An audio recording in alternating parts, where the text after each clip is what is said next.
जैसा कि आप जानते हैं, दिल्ली पॉलिटेक्निक की मेरिट लिस्ट आज यानी 30 सितंबर 2020 को आने वाली है। कुछ लोगों को डाउट था कि सुबह ही आ जाएगी, कुछ लोग दोपहर में, और अभी जो इन्फॉर्मेशन मिल रही है वो 4 बजे के बाद मेरिट लिस्ट आएगी। जो मैंने अभी कॉल करके बात की है तो पता चला कि 4 बजे के बाद। अब 4 बजे के बाद क्या हो सकता है, 4 बजे से पहले भी डिक्लेयर कर दें, तो 4 बजे के बाद से मतलब 1-2 घंटे आप बाद 6 बजे तक की टाइमिंग मान लो, 4 से 6 बजे तक आपकी मेरिट लिस्ट आ जाएगी। अब मेरिट लिस्ट आएगी तो मेरिट लिस्ट चेक कैसे करें, क्योंकि सबसे ज़्यादा कमेंट इसी बात पे है कि मेरिट लिस्ट आएगी तो चेक कैसे करेंगे। और मैं सोच रहा था कि वीडियो में बाद में बनाऊँ मेरिट लिस्ट आने के बाद, लेकिन इतने कमेंट हैं कि बताना पहले ज़रूरी हो गया है। तो मेरिट लिस्ट चेक करने का सबसे आसान तरीका बता रहा हूँ। जैसे कल आपने ITI की देखा, ITI की मेरिट लिस्ट यानी रैंक लिस्ट आई, बिल्कुल उसी तरीके से दिल्ली पॉलिटेक्निक की मेरिट लिस्ट भी आएगी। तो इसके 2 तरीके हो सकते हैं, किस किस तरीके से जो पॉसिबल वेज हैं वो मैं आपको बता रहा हूँ। सबसे पहले आप दिल्ली पॉलिटेक्निक की वेबसाइट पे जाएंगे, और हाँ, बहुत सारे बच्चों की ये भी प्रॉब्लम कि दिल्ली पॉलिटेक्निक की वेबसाइट चल नहीं रही है, तो कोई बात नहीं, आपको मैं डायरेक्ट लिंक दे रहा हूँ, कमेंट सेक्शन में देखना, वहाँ लिंक पिन कर दूंगा और उसमें से आप वहाँ से क्लिक करके आप डायरेक्ट चेक कर सकते हो। ओके, कुछ लोगों को प्रॉब्लम आ रही है ये, तो आपको करना क्या है, सबसे पहले देखो मैं बताता हूँ। ये वेबसाइट पे आ गए हैं और वेबसाइट पे काउंसलिंग शेड्यूल भी दिया हो, जिससे ज़रूर देख लें, क्योंकि मेरिट लिस्ट के बाद आपको सबसे पहले क्या करना है, कब पेमेंट करनी है, कब क्या करना है, वो सारी जानकारी यहाँ दी गई है। काउंसलिंग कैसे होगी, चॉइस फिल कैसे होगा, उस पर भी मैं वीडियो अगली वीडियो में बताऊँगा जब मेरिट लिस्ट आ जाएगी तो। ओके, तो उसके लिए आप टेंशन बिल्कुल भी मत लो, काउंसलिंग शेड्यूल ज़रूर चेक कर लें ताकि टाइम टू टाइम बिल्कुल आप अपडेट रहो। ओके, पहला जो तरीका होगा मेरिट लिस्ट चेक करने का वो ये हो सकता है कि सबसे पहले आप इस पर ग्रुप पे, जिस भी ग्रुप के लिए आपने अप्लाई किया है उस पर क्लिक करोगे। अगर आपने 10th बेस पे किया है तो ग्रुप A पे, या फिर जो भी किया आपने इस तरीके से यहाँ पे क्लिक करोगे जिस भी ग्रुप के लिए किया है। अगर मान लो आपने ग्रुप D किया है तो ग्रुप D पे क्लिक करोगे। ओके, और ये पार्ट टाइम डिप्लोमा भी अभी एक फॉर्म आया हुआ है, जिसे आप मान लो कि आप जॉब करते हो या पार्ट टाइम कुछ भी कर रहे हो, आप चाहते हो कि इवनिंग में क्लास ले सकते हैं शाम को 6 से 9 बजे के बीच में, और पार्ट टाइम डिप्लोमा भी कंप्लीट करना चाहते हो, तो 3-4 कॉलेजों में कुछ कोर्स, 3-4 कॉलेजों में सिर्फ कुछ कोर्स हैं जो ऑफ़र करते हैं पार्ट टाइम डिप्लोमा, तो आप उसको चेक कर सकते हो। यहाँ पे क्लिक करोगे तो इसका इन्फॉर्मेशन बुलेटिन अपडेट हो गया है, जिसके बारे में क्लिक करके जानकारी आप सारी डिटेल ले सकते हो। ओके, तो जैसे बात करें, अगर हम 10th बेस पर आपने फॉर्म अप्लाई किया है तो सबसे पहले आपको क्या करना है, ग्रुप A पे क्लिक करना है। ओके, और इस पर क्लिक करेंगे तो पेज ऐसा कुछ ओपन होगा, ये आ जाएगा। यहाँ पे आपको अपना फॉर्म का एप्लीकेशन नंबर, पासवर्ड और सिक्योरिटी पिन एंटर करना है। सिक्योरिटी पिन में ये जो दिख रहा है आपको QP51, इस तरीके का आपको जो भी विजिबल होगा जब आप लॉगिन करेंगे साइन इन कर देंगे। मान लो अगर आप पासवर्ड भूल जाते हो तो फॉरगेट पासवर्ड करके पासवर्ड रिकवर भी कर सकते हो। जब ये सारी डिटेल्स आप फिल कर देंगे फिर साइन इन पे क्लिक करेंगे। साइन इन पे क्लिक करने के बाद कुछ ऐसा पेज ओपन होगा, ये यहाँ पे एक कॉलम ऐसा होगा जिसमें आपको रैंक, जिसमें आपकी रैंक दिख रही होगी, रैंक डिस्प्ले हो रही होगी, यहाँ से आप चेक कर सकते हैं। क्लियर है, यह सारी डिटेल्स आपको मिल जाएगी। अब यहीं से आपको चॉइस भी फिल करना होगा। जब उसके बाद प्रोसेसिंग फ़ी, यहाँ तो पे आ रहा है ना, पे रिक्वायर्ड फ़ी, तो ये अभी इनएक्टिव मोड में है। जैसे ही रिजल्ट आ जाएगा रैंक, उसके बाद क्या हो जाएगा, 3 अक्टूबर से, मैं आपको दिखा दूँ डेट एक बार, ये जो काउंसलिंग शेड्यूल के बारे में डेट दी गई है, प्रोसेसिंग फ़ी 3 अक्टूबर से 6 अक्टूबर तक पे करनी है। ओके, फिर ऑनलाइन रजिस्ट्रेशन जो होगा यानी चॉइस सबमिशन 3 अक्टूबर से 6 अक्टूबर तक ही करना है। 9 अक्टूबर को पहला रिजल्ट आएगा, अलॉटमेंट लेटर, यानी आपको कौन सी ट्रेड मिली। अब रैंक की बात करें तो रैंक के अकॉर्डिंग आप थोड़ा आइडिया लगा सकते हो कि आपको कौन सी ट्रेड मिल सकती है। जो टॉपर्स होंगे उनको मैकेनिकल, सिविल, इलेक्ट्रिकल बहुत आसानी से मिल जाएगी। बाकी जिनकी रैंक डाउन होगी उनका भी एडमिशन हो जाएगा, ऐसी कोई प्रॉब्लम नहीं कि एडमिशन नहीं होगा, एडमिशन तो होगा, बट ट्रेड जो आप चाहते हो वो ट्रेड आपको शायद ना मिल पाए। बट जब आप चॉइस फिल करोगे तो सबसे पहले हम हमेशा उसी ट्रेड को प्रीफर करना जिसमें आप चाहते हो एडमिशन, क्योंकि हर कोई चाहता है मैकेनिकल, सिविल, इलेक्ट्रिकल या जैसा भी है, या अगर कोई किसी की और कोई चॉइस है और किसी ट्रेड की, तो सबसे पहले आप वही फिल करें जो आपको चाहिए और जिस कॉलेज में चाहिए। ठीक है, तो ये 9 तारीख को आ जाएगी, फर्स्ट काउंसलिंग का रिजल्ट आ जाएगा, यानी अलॉटमेंट लेटर आ जाएगा। 10 तारीख से फिर कॉलेज की फ़ी जो पे करनी होगी वो भी ऑनलाइन पे करनी होगी 10 से 12 अक्टूबर के बीच में। वो लगभग 8,000 रुपये आपको पे करने पड़ेंगे, वो अलॉटमेंट लेटर पे लिखा है, उसके लिए आप टेंशन मत लो बिल्कुल भी। और अगर उस ट्रेड से आप सेटिस्फाई हो जाते हैं तो आप फ्रीज वाले ऑप्शन पे क्लिक कर देंगे, और सेटिस्फाई नहीं होते हैं तो अपग्रेड वाले ऑप्शन पे क्लिक कर देंगे। एडमिशन लेने के बाद भी आप सेकंड काउंसलिंग में पार्टिसिपेट कर सकते हो, और सिर्फ एक बार 700 रुपये पेमेंट करने के बाद दोबारा पेमेंट करने की कोई ज़रूरत नहीं है। लेकिन मान लो आपने फर्स्ट काउंसलिंग में पार्टिसिपेट नहीं किया, आपने 700 रुपये पे नहीं किए, लेकिन आपका मन कर रहा है कि सेकंड में या थर्ड में या फोर्थ में किसी और राउंड की काउंसलिंग में पार्टिसिपेट करूँ, तो आप कर सकते हो दोबारा 700 रुपये पे करके। सबकी डेट यहाँ पर मेंशन है, तो आप इसे ज़रूर चेक कर लें, वेबसाइट पे सारी PDF अवेलेबल है। ओके, तो जैसा मैं बता रहा था कि अभी यहाँ से क्लिक करेंगे साइन इन, तो ये पेज ओपन होकर आएगा। यहाँ पे आप अवेलेबल चॉइस पे क्लिक करके देख सकते हैं कौन कौन सी चॉइस अवेलेबल है। यहाँ पे अपने प्रोफाइल चेक कर सकते हैं और जो भी डिटेल्स है वहाँ यहाँ से मिल जाएगा आपको। लेकिन अगर आपको रैंक यहाँ नहीं मिली, रैंक इस तरीके से इन्होंने शो किया, तो जैसे कल ITI की रैंक आई थी बिल्कुल उस तरीके से आपको लिंक मिल जाएगा।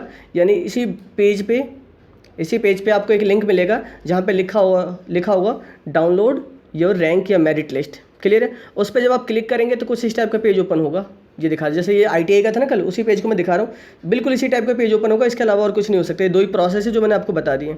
यहाँ पे दिल्ली ITI की जगह क्या लिखा होगा, दिल्ली पॉलिटेक्निक लिखा होगा, दिल्ली पॉलिटेक्निक काउंसलिंग 2020। यहाँ पे आपको एप्लीकेशन नंबर डालना होगा, पासवर्ड, यानी सब में कहानी वही है, एप्लीकेशन नंबर पासवर्ड डालो, उसके बाद आपकी रैंक डिस्प्ले हो जाएगी। तो कोई प्रॉब्लम तो नहीं होगी ना? बिल्कुल ऐसे आप आसानी से चेक कर सकते हो। यहाँ भी वही था, एप्लीकेशन नंबर पासवर्ड डालो, दिल्ली पॉलिटेक्निक की रैंक डिस्प्ले हो जाएगी। वो आपको यहाँ पे एक नया कॉलम आ जाएगा, यहाँ दिखेगी। अदरवाइज फिर यहाँ से जब चेक करोगे तो एक नया पेज ओपन होगा और वहाँ से दिख जाएगी आपको। तो ये 2 तरीके हैं, दोनों में से कोई सा भी एप्लीकेबल होगा। जैसा लिंक वेबसाइट पे आएगा उस पर आप क्लिक करके आप आसानी से चेक कर सकते हैं। ठीक है? तो अब टेंशन मत लेना कि कैसे चेक करना, बस ये 2 ही तरीके के अलावा और कोई तीसरा मेथड होगा ही नहीं। या तो डायरेक्ट इस पर क्लिक करोगे, उसके बाद ये पेज ओपन होगा, यहाँ पे आप डिटेल्स फिल करोगे और आप आसानी से रैंक चेक कर पाओगे। रैंक चेक करने के बाद कमेंट करके ज़रूर बताना कि आपकी रैंक कितनी आई और हाँ आपकी परसेंटेज कितनी थी, कितनी परसेंट पे आपको कौन सी रैंक मिली, ताकि थोड़ा सा और आइडिया लग सके कि आपको कौन सी ट्रेड मिल जाएगी। ठीक है? बाकी और कोई डाउट्स तो नहीं है? हाँ, एक चीज़ और मैं बता दूँ आपको, वेबसाइट पे ये डिटेल दे रखी है, documents required at the time of final admission. Final admission जैसे आप फर्स्ट काउंसलिंग में पार्टिसिपेट करोगे, फिर आप कॉलेज की फ़ी पे करोगे, ट्रेड आपको मिल जाएगी, तो उसके बाद लास्ट में 4th काउंसलिंग होने के बाद, 4 काउंसलिंग के बाद लास्ट में आपको फाइनल अलॉटमेंट लेटर आपका आएगा, जिसमें अगर कोई बैलेंस फ़ी होगी, जो प्राइवेट कॉलेज वालों को मोस्टली पे करनी होती है, कोई बैलेंस फ़ी होगी तो वो पे करनी होगी। उसके बाद जो आपका फाइनल अलॉटमेंट लेटर आएगा, तो आपको कॉलेज में जाकर, जिस कॉलेज में आपने एडमिशन लिया है, ये अलॉटमेंट लेटर पर लिखा होगा वो एड्रेस कि कहाँ पे जाना है आपको, अपने सारे ओरिजिनल डॉक्यूमेंट्स लेके और कम से कम 1 से 2 सेट फ़ोटोकॉपी लेके वहाँ जाना पड़ेगा। ओके? कुछ बच्चों के ये भी डाउट्स हैं कि मेरे पास OBC अब है, पहले नहीं था, तो क्या मैं OBC अप्लाई कर सकता हूँ? बिल्कुल भी नहीं कर सकते आप। पहले SC सर्टिफिकेट नहीं था, अब है, क्या कर सकता हूँ? बिल्कुल भी नहीं कर सकते। ठीक है? क्योंकि आप फॉर्म फिल हो चुके हैं, अब आप उसमें कुछ भी चेंज नहीं करवा सकते। हाँ, ये है कि आपने अप्लाई किया था OBC के लिए, OBC आपने फॉर्म में फिल कर रखा है, उस टाइम आपके पास OBC नहीं था, आपको ये रिटर्न में जब आपने अंडरटेकिंग दिया कि OBC हम बाद में सबमिट करा देंगे, तो आप जब डॉक्यूमेंट वेरिफिकेशन के लिए जाओगे अक्टूबर में, 27 अक्टूबर के आसपास में, जो डेट वेबसाइट पे मेंशन है, जैसा आप देख सकते हो यहाँ पे, ये रहा 4th काउंसलिंग के बाद 27 अक्टूबर से 31 अक्टूबर के बीच में, तो उस केस में आपको वो डॉक्यूमेंट्स, यानी वो OBC सर्टिफिकेट, वो SC सर्टिफिकेट या TFW कोटा जो भी है, वो आपको दिखाना पड़ेगा। अगर आप नहीं दिखाएंगे तो आपका एडमिशन कैंसिल हो सकता है, आपको टाइम नहीं दिया जाएगा। क्लियर है? तो उम्मीद करता हूँ अब आपके कोई डाउट्स नहीं होंगे, सारे डाउट्स क्लियर होंगे। बहुत सारे बच्चों के अभी भी कमेंट आ रहे हैं कि कितने परसेंटेज पे एडमिशन होगा। तो एडमिशन मैं बताऊँ आपको, ऑलमोस्ट सब बच्चों का हो जाता है, लेकिन ट्रेड का पंगा है, बस ट्रेड की दिक्कत है। सबको वो ट्रेड नहीं मिलता जो सब चाहते हैं, क्योंकि सीटें लिमिटेड है, और सीटें लिमिटेड होने के बाद उसमें रिजर्वेशन भी है। जैसे 60 सीटें किसी पॉलिटेक्निक में है, मान लो मैकेनिकल की, और उस 60 में से 60 में से 15% तो क्या होती है आउटसाइड कैंडिडेट के लिए, और 85% दिल्ली कैंडिडेट के लिए। तो 60 का 15% आप कैलकुलेट करोगे, 9 सीटें होती है। 9 सीटें सिर्फ आउटसाइड कैंडिडेट के लिए। उस 9 में भी फिर OBC, SC, ST, EWS Kota, ये सारे कोटा लगेगा, तो जनरल वालों के लिए 1 से 2 सीटें बचती हैं। तो हर बच्चे का तो पूछा में नहीं हो सकता आउटसाइड वालों का, या हर बच्चे का सेम उसी ट्रेड में तो नहीं हो सकता ना। तो ये प्रॉब्लम है, इसलिए आप ज़्यादा से ज़्यादा ट्रेड पहले से लिस्ट बना लें, अपनी एक नोटबुक लें, कॉपी पेन उठाएं, प्रोस्पेक्टस वेबसाइट पे है, यहाँ पे इन्फॉर्मेशन बुलेटिन, यहाँ से इसे डाउनलोड कर लें। इसमें सारी डिटेल्स दी हुई है, कौन से कॉलेज में कौन सा कोर्स है, कॉलेज की कितनी फ़ीस है, चाहे प्राइवेट कॉलेज हो, चाहे वो फार्मेसी के लिए हो, किसी के लिए, सबकी फ़ीस के बारे में भी इसमें दिया हुआ है। आप आराम से एक एक करके लिस्ट बना लें कि कौन से कॉलेज को पहले प्रीफर करना है और कौन से ट्रेड को, वो सारी लिस्ट बना लेंगे। उसके बाद आप आराम से चॉइस फिल कर सकते हैं। जैसे मैं चॉइस फिल करने की बात बताऊँ आपको और थोड़ा, तो अवेलेबल चॉइस देखो, ये दिख रहा है, अवेलेबल चॉइस पे क्लिक करके आप देख सकते हैं कितने चॉइस है। 65 चॉइस दिखा रहा है, 65 अभी अनलॉक दिखा रहा है। ये लिस्ट आगे देखो, यहाँ पे सारे अंबेडकर इंस्टीट्यूट ऑफ टेक्नोलॉजी या जितने भी कॉलेज हैं अल्फ़ाबेटिकल ऑर्डर में, सारे के सारी लिस्ट दिखा रहा है कि कितने कौन कौन से कॉलेज में कौन सा कोर्स है। वो सारी डिटेल आप यहाँ से पहले चेक कर सकते हैं, उसके अकॉर्डिंग लिस्ट बना सकते हैं कि भाई मुझे पहले कौन सा प्रीफर करना है। और ये बनाने के बाद फिर उसके बाद आप चॉइस फिल कीजिए। अच्छा, यहाँ पे एक चीज़ और बात, जब आप चॉइस फिल करोगे, चॉइस फिलिंग एंड लॉकिंग में ये बात भी ध्यान रखना, चॉइस फिल करने के बाद आपको लॉक ज़रूर करना पड़ेगा, ठीक है। तो व्यू विद इंस्टीट्यूट एड्रेस, इस पर क्लिक करेंगे तो इंस्टीट्यूट का एड्रेस भी दिखाएगा, हो सकता है अभी नहीं दिखा रहा लेकिन बाद में दिखाएगा, okay. View with type of institutes, किस टाइप का इंस्टीट्यूट है, वो गवर्नमेंट है, प्राइवेट है, तो ये दिखाएगा। जैसे स्टेट गवर्नमेंट यानी गवर्नमेंट पॉलिटेक्निक है, ये लिखा आ रहा है ना, इस तरीके से आप चेक कर सकते हो। यहाँ से आप देख सकते हो, सिर्फ अगर आपको स्टेट गवर्नमेंट यानी गवर्नमेंट पॉलिटेक्निक के देखने हैं तो सिर्फ वही क्लिक करोगे तो बाकी अपने आप हट जाएंगे इस लिस्ट में से। सिर्फ प्राइवेट देखना है, प्राइवेट देख सकते हो। तो ऐसा चॉइस फिल करते वक्त भी आप यही सब चीज़ें देख के आप जल्दी जल्दी आपको चॉइस फिल कर देना और कोई प्रॉब्लम नहीं आएगी बस, ठीक है। उम्मीद करता हूँ डाउट्स क्लियर हो गए होंगे। कुछ डाउट्स अगर फिर भी बचे हों तो कमेंट करना, मैं बता दूंगा, या अदरवाइज़ आज नाइट में यानी कि 9 बजे के बाद, रात को 9 बजे के बाद आपके लिए अलग से एक वीडियो अपलोड कर दी जाएगी, बेफिक्र रहो आप, ओके।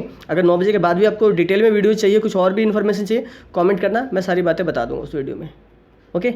चलिए मिलते हैं नेक्स्ट वीडियो में, ऑल द बेस्ट।